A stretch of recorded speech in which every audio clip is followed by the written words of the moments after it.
Alright, welcome back ladies and gentlemen to the Chupacabra Tutorials channel. I'm your host Larry, and today I'm going to answer a very simple question.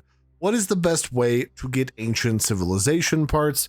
Because there's a bunch of different things in Palworld that require them, and it's kind of hard to find them. And the simple answer is, there's two really simple ways to do so.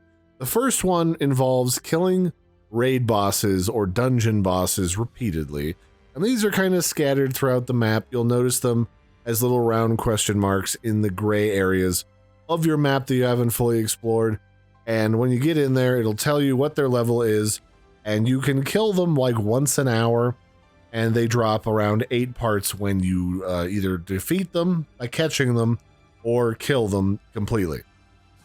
The second way that you can get some ancient parts really easily, especially early in the game, is by simply fishing. When you're out and about fishing, look for the fish in the water that have a special kind of purple sparkly around them. Those are alpha fish, or at least alpha pals that are aquatic. And if you catch those, you should get 1 to maybe 4 ancient parts per, although usually when I'm doing this, I get around 2 per pal that I catch through fishing. And then that's it. You can go around and you can repeat these.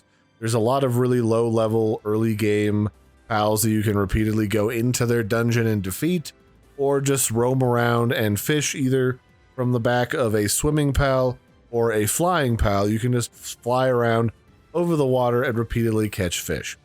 So that'll be it for this one, ladies and gentlemen. I hope you found this helpful. It's just a simple way to get a bunch of ancient parts really quickly in Palworld.